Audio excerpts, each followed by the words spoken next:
광고 말씀 몇 가지 드리도록 하겠습니다. 이번 주부터, 그러니까 오늘 금요일부터 이제 그동안 방학했던 샘 모임을 다시 시작합니다. 기억하시고 샘 리더들은 오늘 수요일 모임에 참석해 주시길 바라고, 또 금요일 날 모든 샘 원들은 특별히 이번 첫 모임이니까 기도하면서 준비하시고 함께하는 은혜의 공동체 시간들이 되기를 바랍니다. 기억하실 겁니다. 자신이 어디 소임에 속해 있는지 아실 거니까 기억하셔서 이번 첫 모임에 꼭 함께 참여해 주실 부탁드리겠습니다.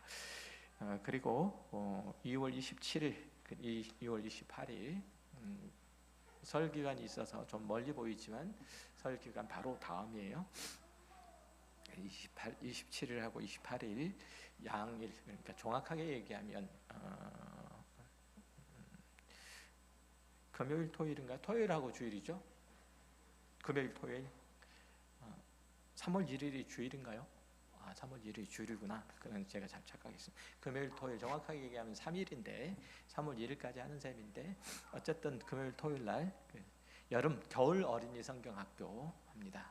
온 교회가 함께 관심을 가지고 또 함께 애를 써서 아이들을 살피고 돌보는 시간들이니까 그 일들을 함께 해주셨으면 감사하겠고, 이 기간들을 통해서 특별히 우리 교회에 나오지 않는 어린이들 함께 할 수 있도록 복음의 잔치에 초대하는 시간들이 되었으면 좋겠습니다.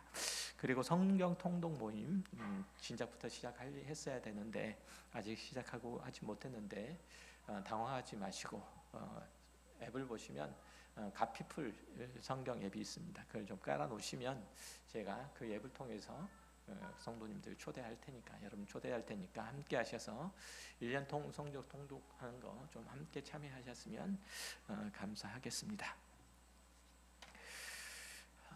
그리고 지난주 동안에 병원에 입원하셨고, 그리고 치료의 과정들을 겪었던 이들이 있습니다. 어쨌든 이 땅에서 살아가는 동안에 늘 우리는 연약할 수밖에 없고, 그래서 결핍을 경험할 수밖에 없는데, 그래도 하나님께서 은혜를 베풀어 주셔서 치료할 수 있는 기회와 여건과 또 시간들을 주셔서 그 일들을 하게 하셨고, 또 건강한 모습으로 다시금 교회에 나올 수 있도록, 복귀할 수 있도록 해주셨습니다. 우리 장경자 권사님, 장경태 집사님 애 많이 쓰셨고, 또 특별히 오늘 식사 맛있게 하시고, 나머지 분들 위로 많이 해주시고 격려 많이 해주시고, 앞으로 강건하게 아픈 곳이 다시금 재발하거나 이러지 않도록 기도해 주시고 그렇게 해 주셨으면 좋겠습니다. 어쨌든 수고하신 분, 애쓰신 분 너무 애 많이 쓰셨고요.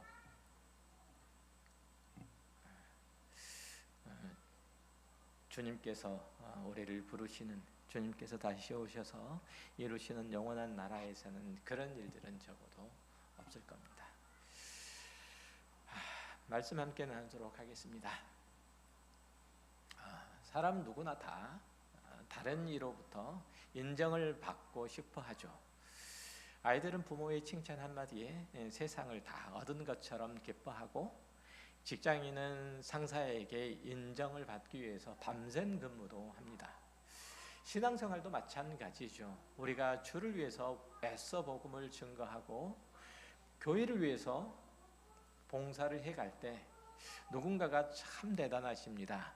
집사님 수고와 헌신을 하나님께서 큰 보상으로 함께 해주실 겁니다.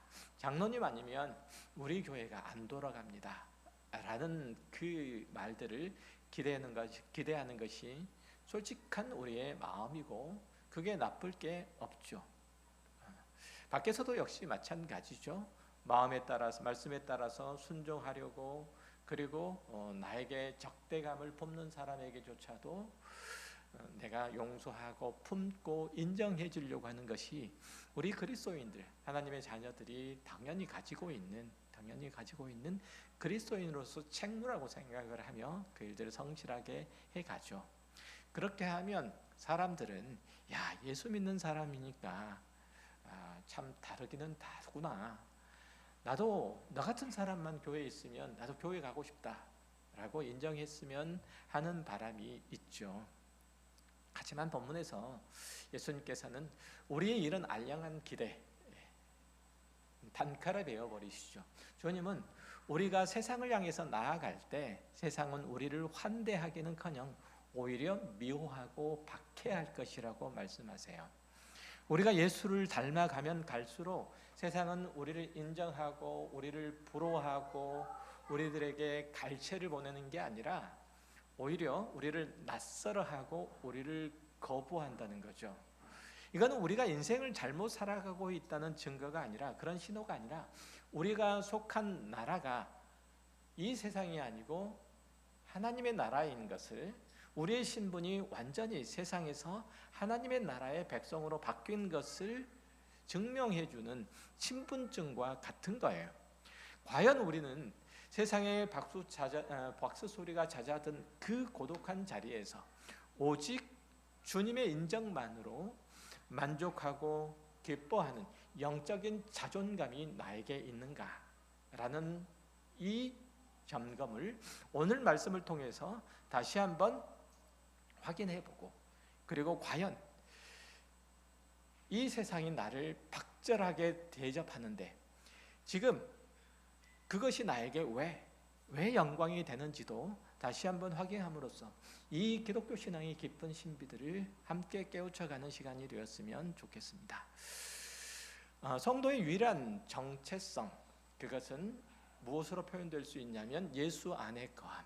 우리가 예수 안에 거하고 예수께서 내 안에 거함으로 그 유일한 정체성을 표현할 수 있어요.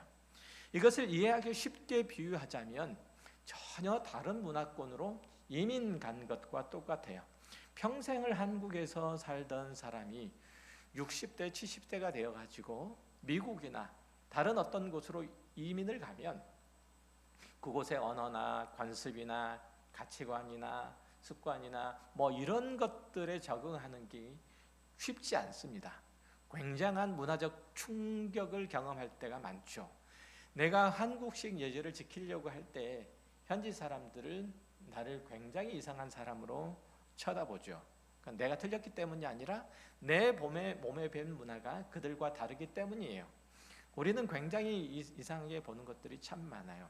제가 필리핀에 선교사로 나갔을 때 필리핀에 있는 그 지역의 사람들과 함께 교제하는 일들, 서로 만나서 이제 서로 안면을 트고 함께 하는 일들이 있으면 길거리에 가다가 그런 이제 그 평상시에 아는 사람들 가끔 이제 지나치면서 만나죠. 그들이 인사하는 방식이 어떤 줄 아십니까? 어떠냐면 눈을 치켜 떠요. 이렇게 떠요. 이렇게 인사해요. 우리는 인사를 하면 고개를 숙이거나 그러잖아요. 그들은 눈썹만 위로 아래로 흘려.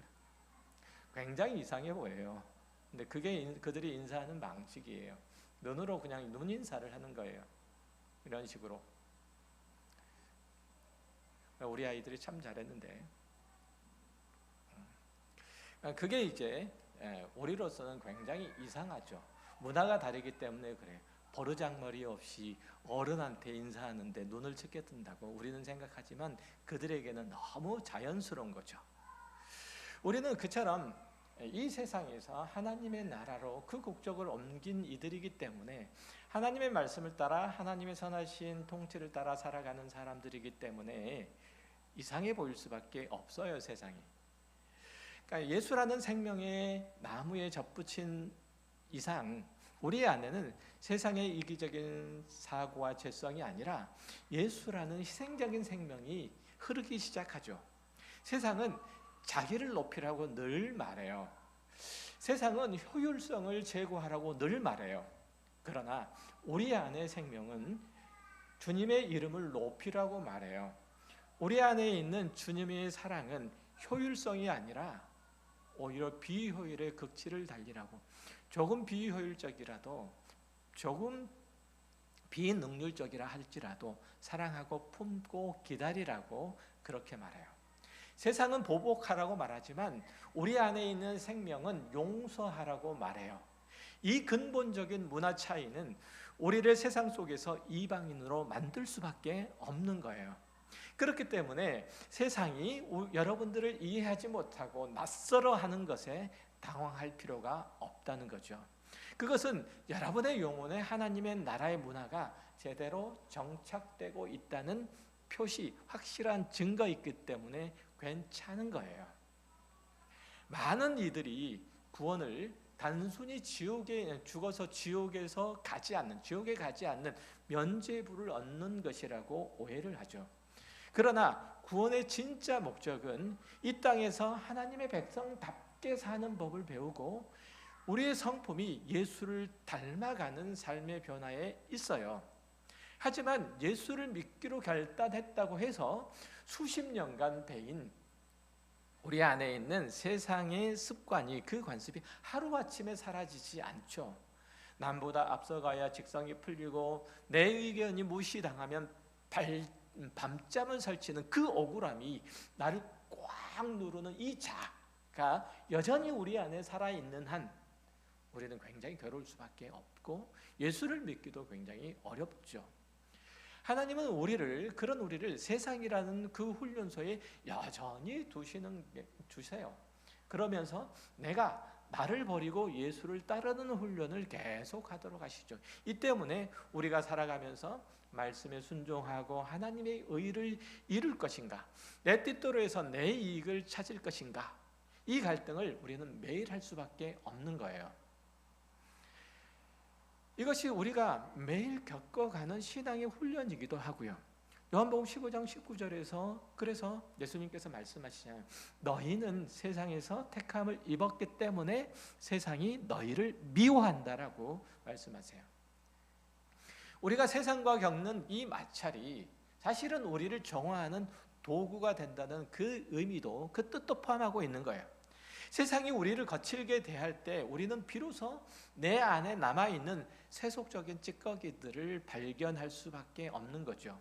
구원은 그런 의미에서 볼 때 안락한 의자에서 앉아서 받는 그 선물이 아니라 거친 세상의 파도를 거스르며 예수께서 가신 그 십자가의 길들을 뒤따라가는 치열한 삶의 투쟁인 셈이에요. 우리가 이 땅에서 살아가는 것들이 고난이 될 수밖에 없고 힘든 짐을 지는 것과 같은 길이 될 수밖에 없는 것은 우리가 예수를 따라가기 때문에 생긴 문제이지, 내가 예수를 따르지 않기 때문에 생긴 문제는 결코 아니라는 거예요. 세상에 뒤처지기 때문에 생긴 문제가 결코 아니라는 사실을 늘 기억해야 돼요. 내가 세상과 평화를 하려면, 내가 세상을 따라가려면 예수를 등질 수밖에 없고, 내가 예수를 따르려면 세상에 등질 수밖에 없다는 것, 내가 세상과 평화를 하려면 하나님과 불화할 수밖에 없고, 내가 하나님과 평화하려면 세상과 불화할 수밖에 없다는 사실을 기억하셔야 돼요. 그렇기에 우리의 삶과 우리의 내면은 늘 전쟁터가 될 수밖에 없는 거죠. 사도 바울이 탄식했던 것처럼 하나님의 법을 따르려는 이 세 사람과 그리고 세상의 법을 따르려고 하는 옛사람이 한순간도 쉬지 않고 부딪혀요.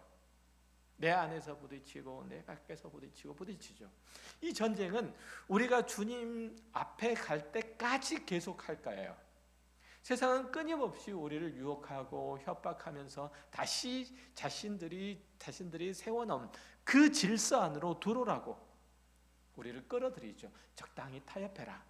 너만 왜 유별나게 믿냐? 라고 하는 소리가 사방에서 들리죠.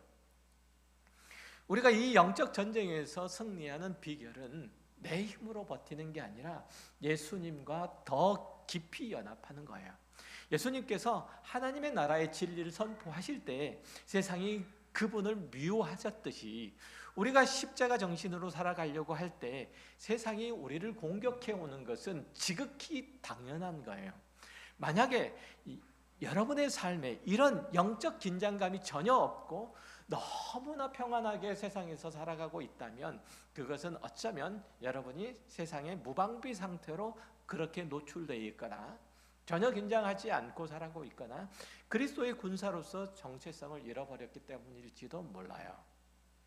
성도의 삶은 세상의 물살을 거칠게 거슬러 올라가는 살아있는 물고기와 같아요.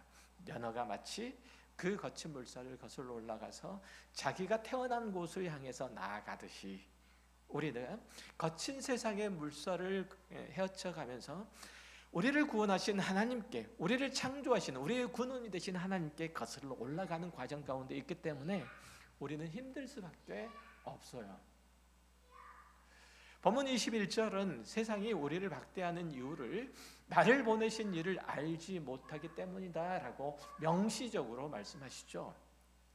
이거는 우리에게 아주 중요한 통찰을 줘요. 세상이 우리를 비난할 때 그것은 논리적인 판단이나 영적인 무지에서 기인한다는 뜻이에요. 그러니까 소경에게 빛의 아름다움을 설명하는 것, 이것은 무의미하잖아요. 마찬가지로 하나님을 알지 못하는 세상 사람들에게 십자가의 가치나 성도의 헌신 이런 것들을 이해시키는 것은 불가능해요. 앞에 있는 화초가 여러 가지 빛깔을 띠는 것은 빛이 있기 때문에 그런 거잖아요. 인간의 모든 삶의 가치는 하나님과 하나님께서 보내신 이 성도로 말미암아 빛나는 것인데 우리가 없으면 세상이 어떤 가치와 어떤 의미와 목적을 가지고 살아가야 돼 알지 못할진데 세상은 우리 때문에 자신의 삶의 목적과 가치가 빚어지고 있다는 사실을 알지 못하죠. 그들의 눈에는 우리가 드리는 예배가 시간 낭비로 보이고 우리의 11조가 경제적인 손실로 보이죠. 우리의 섬김 그건 미련한 짓으로 보이고 우리의 용토는 그들에게 있어서는 만만함으로 보여요. 그들은 오직 눈에 보이는 생산성 그리고 효율성의 가치로만 매기기 때문에 그래요. 그렇기 때문에 세상의 비난에 상처받지 말기를 바라요. 그들이 우리를 모르는 것은 너무 당연해요. 그들이 우리를 완벽하게 이해하고 박수 쳐준다면 그것이야말로 우리가 복음의 본질을 훼손했다는 그 신호가 되는 거예요. 우리는 세상의 이해를 구걸하는 자가 아니라 세상이 보지 못하는 하나님의 나라를 살아가는 사람들이에요. 세상 사람들이 그거 너무 비합리적이잖아, 그거 너무 비효율적이잖아 라고 얘기하는 것들에 매몰되지 마세요. 그러면은 결국은 우리는 세상과 똑같이 될 수밖에 없어요. 하나님께서 효율성을 추구했더라면 우리는 다 끝장났어요. 자, 이 사회가 효율성을 추구한다면 이 땅에 있는 약한 자들은 다 필요 없어요. 가난한 자들도 다 필요 없고요. 그리고 어린아이들도 필요 없어요. 장애인도 필요 없어요. 이것들은 사회가 추구하는, 이 세상이 추구하는 이 효율성 제고라고 하는 측면에서의 방해가 되는 인물들이잖아요. 내가 100m를 10초 내에 끊고 가야 되는데 나 혼자 가는 게 아니라 어린아이하고 함께 가야 된다고 생각해 보세요. 이게 생사가 달려있는 문제야. 근데 내가 이 어린아이를 데리고 가야 돼. 이 어린아이를 데리고 가면 100m를 10초 안에 끊어낼 수가 없어. 놓고 가야 되잖아. 이게 효율성이에요. 근데 우리 사회가 지금 그렇게 가잖아요. 이 세상이 그렇게 가요. 지금.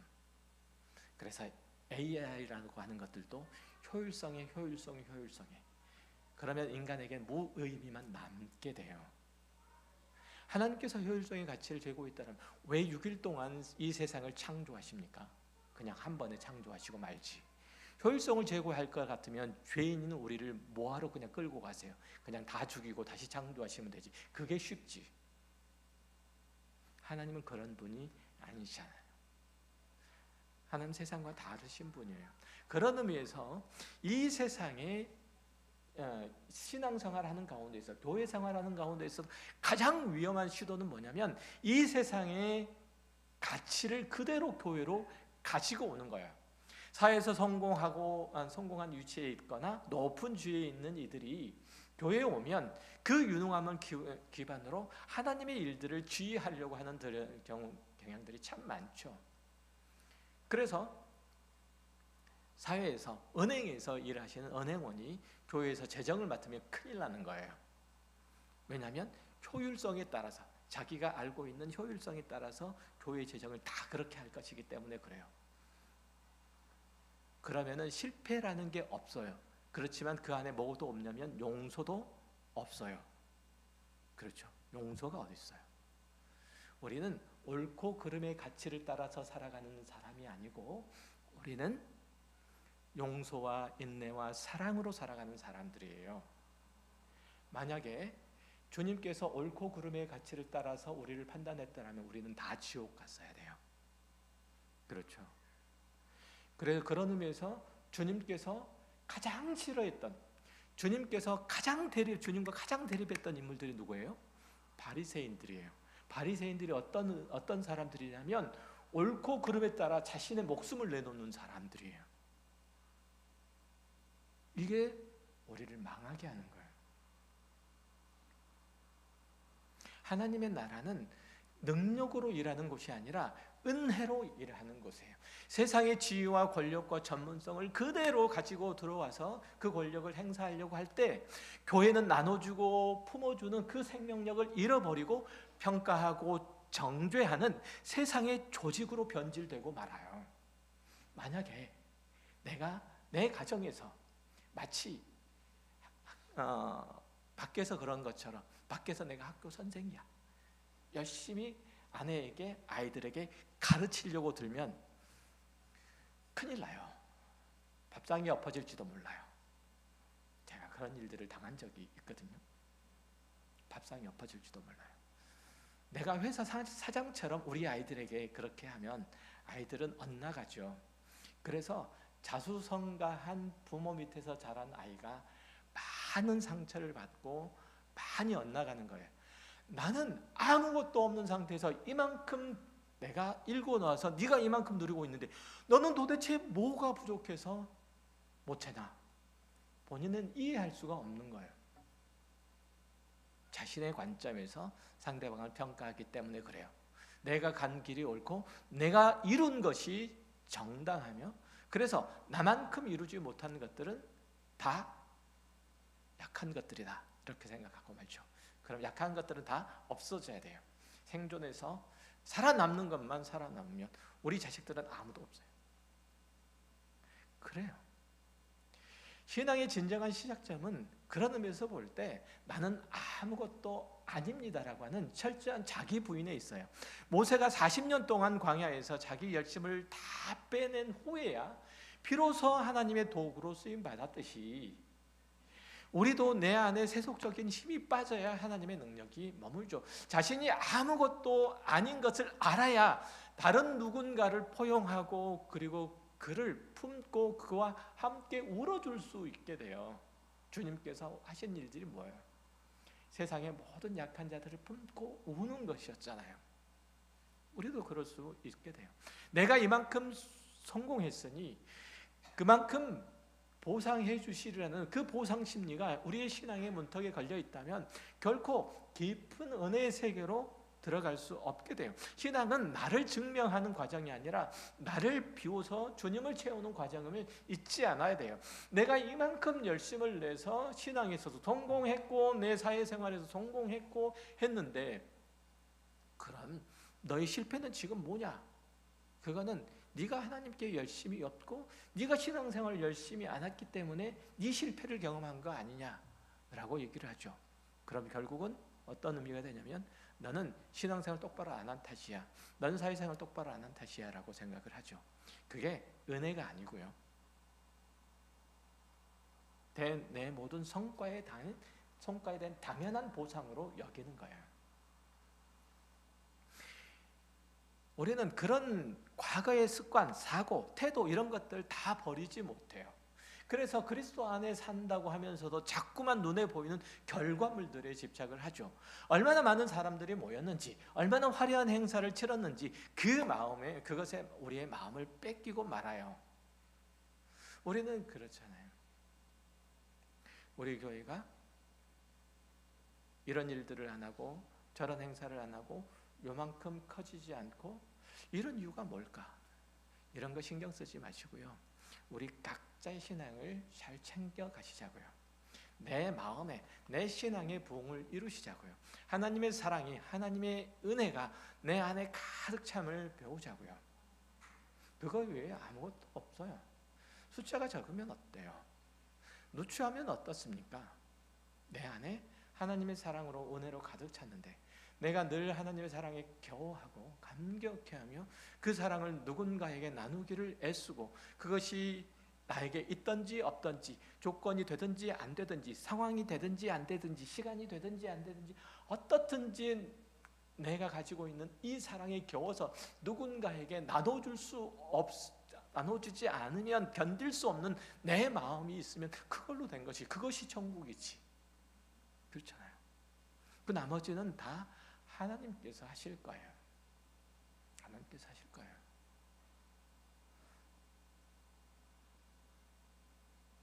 돈이 없으면 헌금 안 하셔도 돼요. 그렇죠?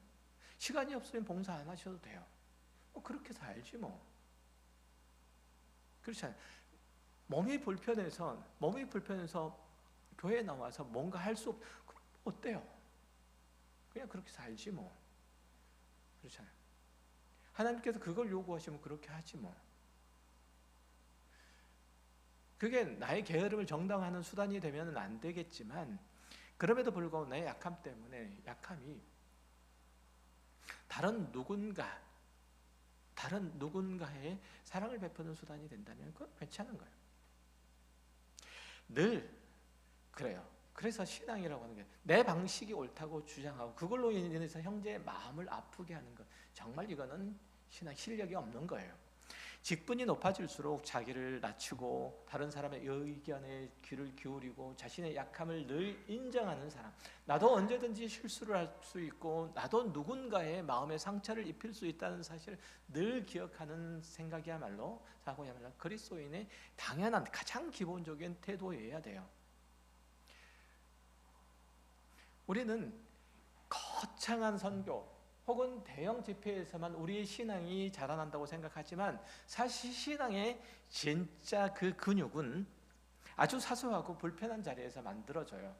내가 저 사람이 내 감정을, 내 기분을 몹시 상하게 해. 그럼에도 불구하고 인상 찌그러지지 않는 것, 여기서부터 시작하는 거예요. 그래, 충분히 그럴 수 있어. 나도 그랬지 라고 생각하는 마음. 최근 이런 교회들이 많아요. 청소업체에 청소를 맡기는, 식사도 요식업체에 맡겨서 차려놓으면 성도들이 와가지고 식권을 사가지고 먹는 그런 교회들도 많아요. 하지만 교회 청소는 건물을 깨끗하게 하는 그 행위를 넘어서 우리가 누구를 섬기며 누구를 위해서 낮아질 수 있는지를 훈련하는 거룩한 예식으로서 존재하는 거예요. 무슨 얘기인지 아시죠? 식사를 하는 것도 마찬가지예요. 내가 누군가를, 내 형제와 자매를 위해서 내가 한 끼 식사를 대접하는 거예요. 그걸 배워가는 거예요. 교회에서 아니면 누구한테 배우겠어요? 그렇잖아요. 가족은 가족이니까 그렇다 치지만 다른 누군가, 나와 피를 섞지 않는 누군가에게 한 끼 식사를 대접한다는 게 어디서 배우겠어요? 화장실을 닦고 또 성도들 먹을 음식을 준비하기 위해서 장을 보고 남이 보지 않는 곳에서 쓰레기를 줍고 그런 불편한 수고 속에 예수의 마음이 사실은 깃드는 거예요. 이 속에서 우리의 신앙의 근육이 커가는 거예요.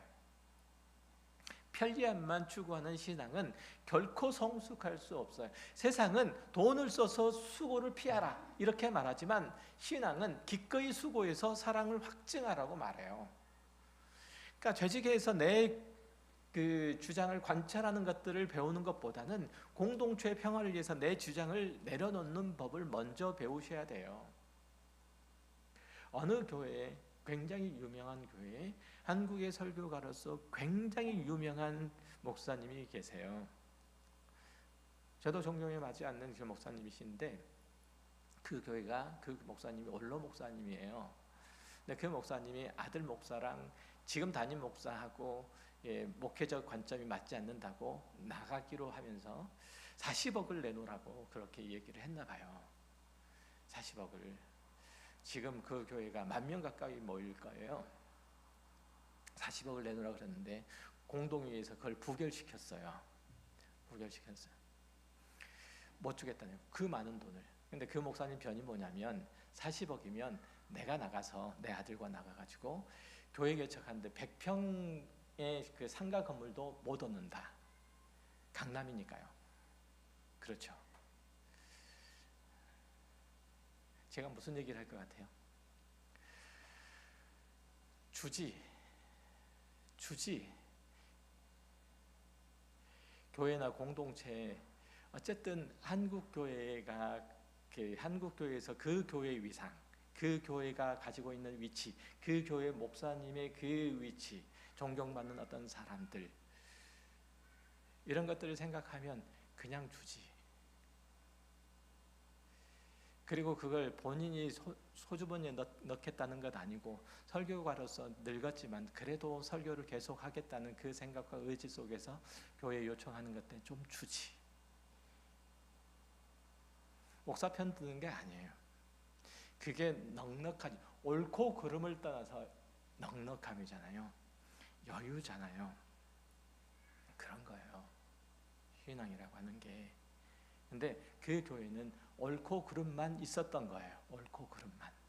이거는 정당하지 않다는 거예요. 원로 목사로도 대접했고, 그리고 원로 목사로서 사례비를 그 교준에서 교회 정관이 정하는 수준에서 전해서 다 줬다 이거예요. 부목사가 아들인 부목사랑 같이 나가서 개척을 한다고 뭐 교회를 뭐 세습하나? 옳고 그름만 남는 거예요. 그러면은 그 교회는 뭘 이루냐면 자신들이 지금까지 함께했던 담임 목사, 자신들이 존경해야 하며 맞이 않았던 그 담임 목사를 잃어버리는 거예요. 그 목사를 잃어버려. 한국 교회도 역시 마찬가지로 존경에 마다하지 않는 그 한 사람의 설교가이자 목사를 잃어버리는 거예요. 어떤 게 더 계산적으로 볼 때 더 낫어요? 우리가 그래요. 물론 목사님한테도 할 말은 제가 있어요. 하지만 양비론을 하자는 건 아니고 그렇게 좀 넉넉한 여유를 가졌으면 어떨까라는 생각이에요. 옳고 그름에 매이지 않은. 목회를 하면서 그런 의미에서 볼 때 가장 경계한 것 중에 하나가 뭐냐면 성도들을 사역의 대상으로, 사역의 동원의 대상으로 보는 거예요. 교회 성장을 위해서 성도들을 소모하고 그들의 영적 상태보다는 봉사 실적을 먼저 체크하는 것, 이건 명백한 범죄 행위잖아요. 하나님의 목적은 여러분을 통해서 어떠한 위대한 일들을 이루시는 것들보다 여러분이라는 한 생명이 주님 안에서 풍성하게 자라나는 데 있어요. 30년을 봉사했는데 마음은 피폐해지고 인격은 거칠다면 40년, 50년 동안 교회 생활 열심히 하고 교회에 헌신했는데 지금은 다니는 교회가 없이 저기 떨어져 낙동강 오리알처럼 그렇게 혼자 있다면 이 얼마나 비극적인 일들이에요. 하나님께서 원하시지 않는 일들이죠. 성도는 하나님이 자식의 아들, 당신의 아들 목숨과 맞바꾼 천하보다 귀한 존재가 성도잖아요. 그렇기 때문에 교회는 성도가 하나님 앞에서 단독자로 바로 설 수 있도록 돕고 그 영혼이 그리스도의 장성한 분량에 이르기까지 자라도록 양육하는데 그 모든 에너지를 쏟아야 돼요. 사역 때문에 영적인 건강을 잃어버리면 안 된다는 거예요. 우리의 존재의 목적과 의미는 분명히 하나님 앞에 있지 어떤 도구적인 수단으로서 우리의 존재의 목적이 발휘되지는 않아요. 제가 아까 처음에 말씀드리는 것도 그래, 이제는 말씀드리는 것도 사역을 위해서 교회가 있는 게 아니라 목사의 그 목회적 야망을 채우기 위해서 교회가 존재하는 것이 아니라 성도 한 사람 한 사람을 하나님의 사랑으로 은혜로 채우시고자 하나님께서 목사를 세우고 교회 공동체를 이루셨어요. 그러니까 다른 건 다 잊어버린다고 할지라도 하나님께서 우리들에게 주신 그 은혜와 사랑으로 하나로 모이고, 그래서 다른 어떤 관계들보다 긴밀하고 친밀하게 서로를 나누고 헌신하고 수고하는 일들을 그걸 잃어버리시면 안 돼요. 다 잃어버려도 그걸 잃어버리시면 안 돼요. 그렇잖아요. 가족이 경제적으로 쫄딱 망해도 사랑 안에서 한 가족이 똘똘 뭉치면 그거보다 더 좋은 게 어디 있습니까? 더 값진 것들이 어디 있어요? 아무리 많은 것들을 얻었더라도 가족 모두가 돈 때문에 뿔뿔이 흩어진다면 그 돈이 그들에게 복입니까? 그렇죠. 마찬가지예요. 교회도. 우리 눈에 보이는 화려한 성전을 짓는 일들에 우리는 사실 열심을 내지만 자기 내면의 성전을 수축하는 일들은 굉장히 게을러요. 신앙생활에서 가장 위험한 단어 중에 하나가 뭐냐면 왕년의 내가 말이야, 이런 거예요. 과거에 받았던 은혜, 과거에 했던 뜨거운 체험, 이런 것들은 굉장히 소중하지만 그것이 오늘 나의 믿음을 보장해 주지는 않는잖아요. 그러니까 신앙이라고 하는 것은 박물관에 박제되어 있는 그 유물이 아니라 지금 이 순간 살아있는 생명이 돼야 되는 거예요. 매일 말씀을 펴고 하나님의 거룩하심을 따라 자신을 비춰보는 것들이 필요해요. 그래서 내 안에 여전히 도사리고 있는 날카로운 성품, 탐욕, 시기심, 이게 말씀의 정으로 깎여 나가고 있는가? 어제보다 오늘 내가 더 주님을 사랑하고 있는가? 이런 식으로 신앙은 늘 현재 진행형이어야 돼요. 은혜는 저축해 놓은 것을 꺼내 먹는 일들이 아니라 매일 아침 하늘로부터 내려오는 신선한 만나를 먹는 것과 같아야 되는 거예요. 과거의 훈장, 거기에 안주해서는 오늘 나에게 허락하여 주신 십자가를 지고 현재 은혜를 사수하는 일들이 신앙이에요. 이스라엘 백성들은 광야에서 매일 40년 동안 매일 만나와 메추락을 먹는 그 기적을 봤어요. 홍해가 갈라지는 것도 봤고 반석에서 물이 터지는 것도 봤어요. 그러나 그들은 조금만 힘들면 원망하고 불평하고 하나님을 버리고 우상을 숭배했죠. 기적 자체가 사람을 근본적으로 바꿔놓지 못한다는 명백한 증거예요. 우리는 진짜 우리를 변화시키는 것은 초월적인 그 신비한 체험들이 아니라 가슴을 치게 하는, 회개하게 만드는 살아있는 하나님의 말씀인 것을 늘 기억하셔야 돼요. 무엇을 꿈꾸나? 기적을 꿈꾸지 말고 살아있는 하나님의 말씀이 우리의 영혼을 바꾸도록 꿈꾸라. 진짜 기적은 그런 의미에서 볼 때 병이 낫는 게 아니라 죽어도 용서 못할 것 같은 원수가 불쌍해 보이기 시작하는 거예요. 내 이익만 챙기던 사람이 남의 아픔을 위해서 지갑을 여는 거예요. 입만 열면 불평하던 어떤 사람이 어떤 상황에서도 감사합니다라는 이 고백을 하는 거예요. 이것이야말로 성령께서 내 안에 살아계시다는 가장 확실한 증거죠. 신비한 환상을 보려고 하지 마시고요, 내 삶의 구체적인 현장에서 하나님의 말씀에 순종함으로 일어나는 내 인격적 변화를 경험하시길 바라요. 그것이 세상이 감당하지 못할 성도의 진짜 능력이에요. 세상이 우리를 비웃고 핍박할 때 우리는 분노하기보다는 그런 의미에서 볼 때 그들을 긍휼히 여겨야 되죠. 그들이 하나님의 나라의 진짜 부요함을 모르기 때문에 눈앞에 작은 이익에 목숨을 걸죠. 억만장자가 길거리에 있는 1,000원짜리 한 장 때문에 그걸 주우려고 점유이탈밀 횡령죄로 걸린다는 게 말이 됩니까? 그렇지 않죠. 마찬가지예요. 성도는 이 세상의 평가에 구걸하는 자가 아니라 소망을 품은, 하나님의 나라의 소망을 품은 왕자예요. 우리 세상이 우리를 이해하지 못하는 그런 의미에서 볼 때 너무 자연스럽죠. 오히려 내가 확실하게 그들에게 속하지 않았구나라고 하는 것을 점검하는 기회가 그것이죠. 세상의 인정에, 그런 의미에서 세상의 인정에 목말라 하지 마세요. 거기에 비굴해하지 마세요. 하나님이 나를 아시고 하나님이 나를 인정하신다면 그것으로 충분하다는 거룩한 배짱이 필요해요. 세상과 합평하려고 하지 마시고 하나님과 합평하려고 하세요. 세상과 합평하려고 하면 하나님과 원수돼요. 그렇게 해야만 세상과 합평할 수 있어요.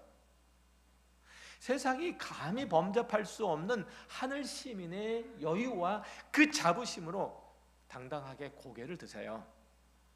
비굴하게 안 구르셔도 돼요.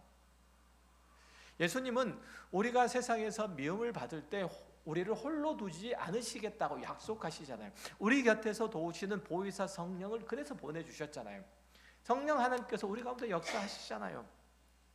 여러분에게 성령 하나님께 다 계시잖아요. 우리가 믿음 때문에 고립되고 억울한 일들을 당할 때 성령께서는 우리의 마음 깊은 곳에서 네가 지금 바른 길을 걷고 있기 때문에 그런 거다. 내가 너를 알아 라고 증언해 주시죠. 내가 너를 지명하여 불렀고 이 길들을 걷게 한 것은 세상 사람들이 아니고 나야. 하나님께서 그렇게 말씀하신다고요. 그러니 여러분이 지금 걷는 이 길들을 억울해하지 마세요. 속상해하지 마세요. 잘하고 계시는 거예요. 비록 힘들고 고통스럽고 육체의 질병도 있고 아픔도 있고 세상의 상황과 형편이 나로 하여금 이 자리에 있지 못하게 하는데도 불구하고 이 자리에 있다는 사실 하나만으로도 감사하시고 그걸로 기뻐하세요. 하나님께서 나에게 이 승리를 주셨다는 것을 하나님께 찬미를 올려드림으로 대신하세요. 이 성령의 위로는 세상의 박수보다 훨씬 더 깊고 강한 거예요. 사람들의 칭찬은 금방 잊혀지고 그리고 공허함으로 남지만 성령께서 주시는 이 평안은 우리의 영혼을 든든하게 세워주는 기초죠. 이 세상이 아무리 우리를 비난한다고 해도 우리 안에 성령의 기쁨으로 충만하다면 이 비난은 아무런 힘도 발휘하지 못하잖아요. 그 길들을 고독한 길이라고 생각하지 마세요. 여러분들이 힘들고 어려울 때 성령께서는 가장 가까운 곳에서 여러분의 손을 붙들고 계세요. 여러분의 현재 자리가 어떤 자리든지 그래요. 승리하는 자리에서만 하나님께서 함께 하시는 것이 아니라 여러분이 그리스도인이라고 스스로 인정하고 고백하고 증언하고 선포하는 곳에서만 함께 하시는 것이 아니라 그러지 못할 때도 하나님께서 여러분 가운데 함께 하세요. 효율적인 하나님이시라면 그렇게 하지 않으실 거예요. 그러나 하나님께서는 이 세상에서 가장 비효율적인 신이세요. 그분의 음성에 그분의 위로에 귀를 기울이세요. 신앙의 실력은 그런 의미에서 볼 때 하나님 앞에서 나를 인정하는 데서 나오는 거예요. 무엇에서 나온다고요? 하나님 앞에서 나를 인정하는 데서 나오는 거예요. 읽어주시면 안 돼요. 하나님이 여러분에게 어떤 존재인지, 여러분이 하나님께 어떤 존재인지를 잊으시면 안 돼요. 그 자존심, 그 가치를 지켜나가세요. 그리고 이 세상의 모든 도전에 대해서 견디세요.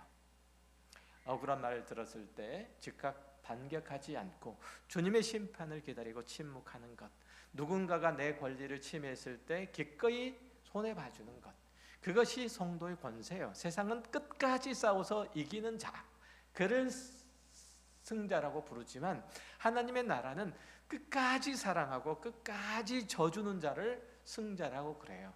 예수 그리스도께서 그래서 이 세상에서 절대적인 패자로 이 세상에서는 그렇게 정평이 나지만 하나님의 나라에서는 하나님 보좌 우편에 앉아 계시는 거예요.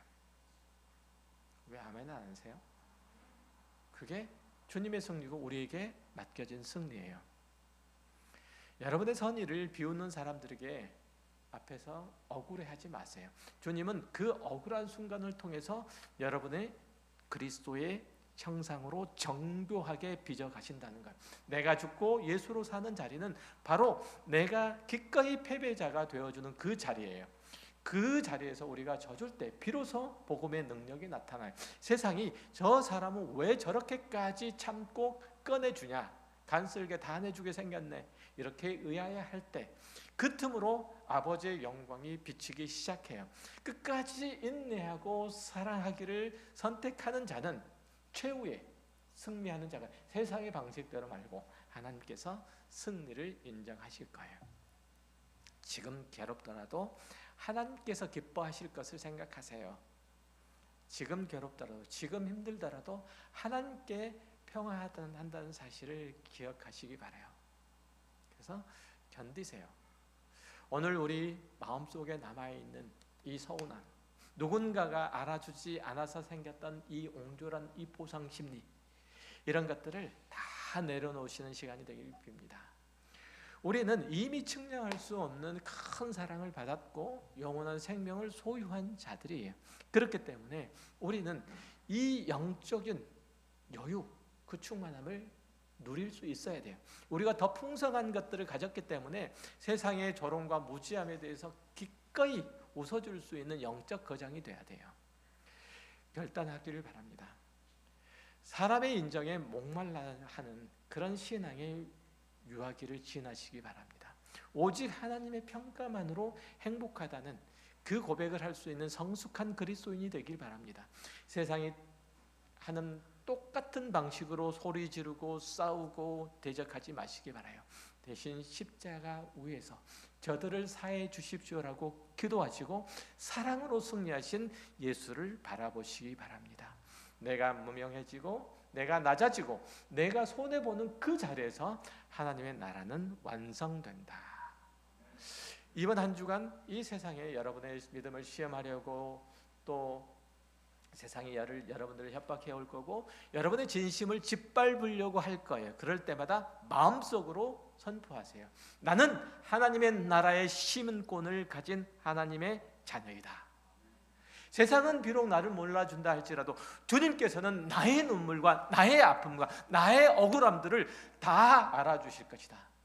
내가 세상을 향해서 보여주는 하나님의 사랑을 하나님께서는 기꺼이 그것들이 씨앗이 되어 결실할 때까지 나를 통해서 붙드시고 사랑하신 그 사람을 굳건하게 세움으로 내 사랑의 수고와 헌신이 그에게 아름답게 열매 맺을 때까지 하나님께서 당신의 선하신 일들을 하시는 것은 그치지 않을 것이다.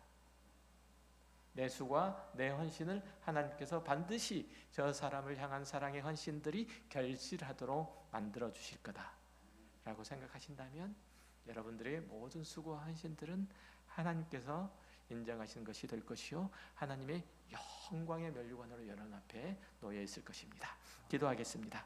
하나님 아버지 감사합니다. 우리들에게 주어진 모든 삶의 현실이 사실은 이 땅에서 살아가는데 괴롭고 힘들고 또 어려움과 수고를 자초하게 하는 것들입니다. 그러나 그것들을 통해서 하나님의 생명이, 하나님의 사랑이, 하나님의 은혜가 우리를 통해서 풍성하게 부어지는 것을 또 이루어지는 것을 오늘 말씀을 통해서 다시 한번 확인하여 주셨사오니 하나님 우리가 주의 사랑과 은혜의 도구로 세상 앞에 서게 하여 주옵시고 우리가 베푸는 우리가 나눠주는 그 사랑이 하나님께서 그 선하신 의로우신 전능하신 주권으로 행사하심으로 아름답게 결실하는 것을 저희들이 볼 수 있게 하여 주옵소서. 그래서 우리가 섬기는 그 사랑으로 말미암아 아픈 자들이 회복되게 하여 주옵시고 세상에 결핍된 자들이 좋은 부유함을 누릴 수 있도록 해주시고 세상에서 상처 입은 자들이 하나님의 사랑으로 회복되는 것을 볼 수 있는 우리의 신앙의 인생들이 되게 하여 주옵소서. 귀한 말씀을 허락하여 주셔서 감사드립니다. 예수님의 이름으로 기도했습니다. 아멘. 우리 다 같이 찬송가 357